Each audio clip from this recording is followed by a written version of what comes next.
Constantly. No. What is an in knock? Why isn't it Caucasian knocking? Why isn't no? Why isn't it Caucasian knocking? Why isn't Asian knocking? Why isn't some other knocking? Why is it called that? That's basically, I mean, all right. I don't know what else to tell you. I'm under a lot of stress already, so I'm just trying to get out of this and get it as easy as just what? You caught me off guard with the question that you asked me. I feel like you're kind of in a setup. I felt kind of set up with that question. 0011146 State versus Cynthia Diano. This hearing goes off the rails fast. The defendant thought she could throw around one of the ugliest words in the book at a neighbor and walk away like it was no big deal. The judge wasn't having it. Instead of brushing it off, she forced her to confront it head-on in front of the entire courtroom. And the silence after that? Brutal. What a lot of people don't realize is that under oath, a judge can require you to repeat exactly what you said, no matter how offensive, to make the record clear. There's no paraphrasing, no softening it. And the second that word left her mouth again, you could feel the room tighten at in that moment. It stopped being a petty neighbor dispute and turned into a raw lesson about how words carry real weight, legally and socially. So here's the question. Should a courtroom ever force someone to repeat a slur to make a point? Or does that cross the line into humiliation? Let's dive in. Jeffrey Martinez for defender. And are you Cynthia Diano? Yes. How do you pronounce your last name? Diano. I got it right. Counsel, have you received all discovery? Did you review it with your client? I did, Your Honor. Court will find that the state is in compliance with discovery. Did you understand the state is proceeding on the lesser included offense of assault bodily injury as a Class A misdemeanor? Range of punishment is anywhere from up to a $4,000 fine and up to 1 year in the Bexar County Jail. If you have a plea bargain agreement with the state, the court does not have to follow your plea. If for any reason the court does not follow your plea and gives you more than you bargained for, to withdraw your plea. Did you understand? Oh, you didn't understand that part? So let me explain to you. And then if you don't understand, let me know. I'll help you and your attorney discuss it. So you're entering into a plea bargain agreement with the state. You understand that part? Whatever agreement that you have worked out with the state, I don't have to follow that agreement. So let's hypothetically say they want you to have probation. If I were to tell you, I'm not going to give you probation, I'm sending you to jail, then you can withdraw your plea. Okay. Because I have not followed your plea bargain agreement. Now, the conditions for the plea bargain agreement, that's something the court gets to decide. You understand? Yeah. So if for some reason I don't follow your plea bargain agreement and I try to give you more than what you've bargained for, then you get to withdraw your plea. And it can't be used against you if you decide to go to jury trial. You understand? And by that same token, if I don't follow your plea, then what can end up happening if you withdraw your plea, then the state can say, okay, we're going to have to go to jury trial. We're going to go to jury trial. And maybe they won't be going to jury trial on a Class A misdemeanor. They'll be going to trial on the injury to the elderly. Not maybe, that's what they'd have to do. You understand? All right. Did you understand you have a right to jury trial, a right for you or your attorney to cross-examine and confront any witnesses the state would call in the right to remain silent? Yeah. Did you understand by entering this plea, you were giving up those rights? Yes. And did you intend to give up those rights and enter into this plea bargain agreement?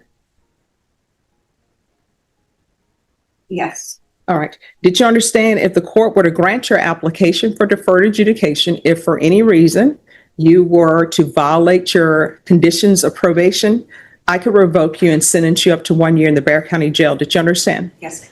Counsel, has your client been able to provide you with any defenses? Yes, Your Honor. Do you believe she has a rational as well as a factual understanding of the charges against her? I do, Your Honor. Do you believe she's currently competent and was legally sane at the time of the offense? Yes. Ms. Diano, has anyone threatened you, coerced you, or placed you in fear to get you to enter this plea? Anyone promised you anything other than the plea? Are you satisfied with the way you've been represented? Yes. Are you a U.S. citizen? Court will find that defendant has knowingly and voluntarily waived her right to jury trial, and then what will end up happening is the state will present evidence, and then I'll make a decision on whether or not that evidence is sufficient to find you guilty. If I find that the evidence is not sufficient to find you guilty, then I'm going to find you not guilty and say that the state can prove its case. However, if there's something else going on between you and this other person, That is not before this court today. That's something else. So, Yeah. all right, explain to me what's an in knocked? That's in the, that's in the police report. The officer said suspect one stated that victim one had in knocked on her door.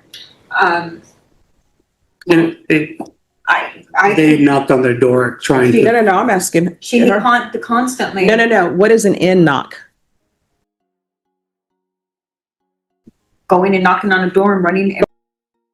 That's what. Why isn't it Caucasian knocking? Why isn't, no. Why isn't it Caucasian knocking? Why isn't Asian knocking? Why isn't some other knocking? Why is it called I that? don't know, that's just the way they say it. No, that's the way you say it, because that's what you said. That's what that's basically, all right. I don't know what else to tell you. No, I'm just trying to figure out why It's would not you like call a it race, that? it wasn't to be racist. The kids just kept knocking and knocking on my door, constantly doing that to me. They live upstairs. I did not touch this kid, and I really don't even want to sit here and plead to say that I did. Oh, you can go, we can have a jury trial. The judge asked for the exact words, and the defendant delivered them without hesitation. Legally, that's about creating a clean, accurate record. But in reality, it stripped away every excuse you might have tried to hide behind later. What stung the most wasn't just the word itself. It was a lack of pause. No discomfort. No second thought. Just casual repetition.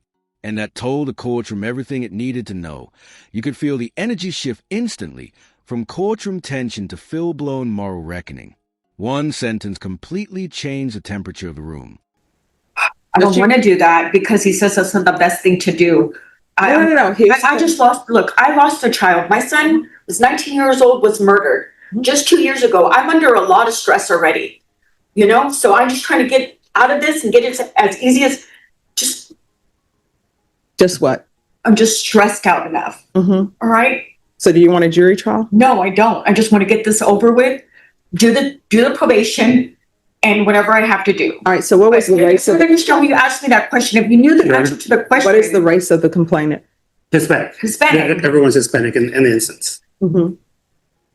And if I knew the answer, I don't know why you would say that. That's why I'm trying to figure out why you're saying it, because in the police report, they say you were intoxicated. So I'm trying to figure out, Intoxicated. that's what it says in the police report.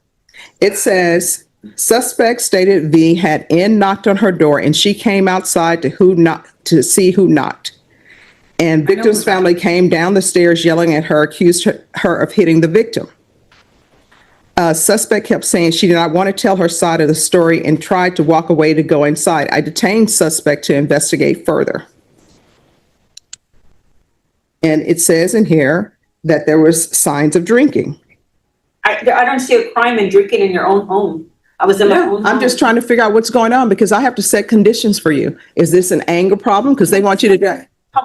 I'm sorry that you caught me off guard with the question that you asked me. I feel like you're kind of in a setup, I felt kind of set up with that question. I understand it's not a word to be used, and I understand that I used it in the wrong word, in a wrong way, and I apologize for that. So I'm sorry. There's more in here that you said. You're using profanity.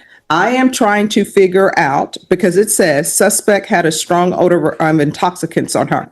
I'm trying to figure out why the state is asking for anger management, because they're requesting that you do anger management. They're requesting that you have a TAP evaluation to see if you have a drug or alcohol problem.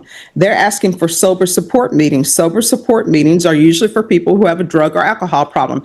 I'm trying to figure out what's going on because you told me that the lady, Samantha, had, assaulted you or is still causing problems with you. So I'm trying to read the room and figure out what's going on, and I cannot. I'm leaving this apartment, so I'm already have gone into a new place to live. I'm leaving on Sunday because the lady kicked my dog the other day, and she got up in my face and stuck her finger in my face and started yelling at me.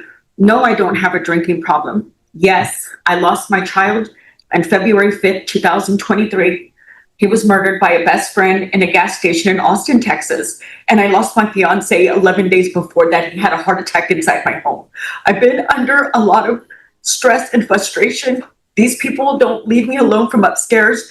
It's a constant fight with this lady. So I'm moving myself away from that environment. I've already lost my job because of her. that I had a job with for 6 years, working from home. And I politely went upstairs and told her, look, like I work from home. All they do is they run like a herd of elephants upstairs and it basically just annoying people. And that's it. The kid just keeps knocking on my door. They would steal my decorations from my home. I've already complained. So now I'm taking myself out of the environment and just going somewhere else. All right, state, you're requesting anger management in sober meetings? Sure. All right, and why are you requesting that? Seems like that would be beneficial for the defendant to undergo. It's how the courtroom becomes this uncomfortable collision between personal pain and public accountability. Judges aren't there to manage emotional chaos. They are there to measure behavior against the law. And that gap is brutal when someone is unraveling in real time. You can almost see a grief twisting into defiance, pain turning into a weapon instead of something meant to heal. And the hardest realization is this: the legal system doesn't have a category for a broken human being. It has rules, and she's running straight into them without a helmet. We're in agreement with the state. We would ask to probate the fine, Your Honor. As you heard, the defendant has lost her job. She's having to have moving expenses. She's indigent and court appointed, Your Honors. At this time, we would ask to follow the plea and to waive the fine. So you're fine with anger management in sober meetings? Yes, Your Honor. Okay. There's going to be a $500 fine probated, proof of employment within 30 days, no employment as a home health care provider or with minors. There's going to be 1 year deferred adjudication, 80 hours of community service restitution. I think she needs anger management. I'm going to order anger management. Once she's completed that, then 40 of the hours will be deemed satisfied. And then I'm going to order 60 sober meetings in 60 days. TAP evaluation, that can be out of custody. Follow recommendations. There's going to be field visits 1 time per month for 6 months. Regular reporting by Zoom or in person. Regular random UAs. There's to be no contact with the following persons: Danny Ibarra, Samantha Coronado, and Brenda Espinoza. Probation, is there anything else she needs?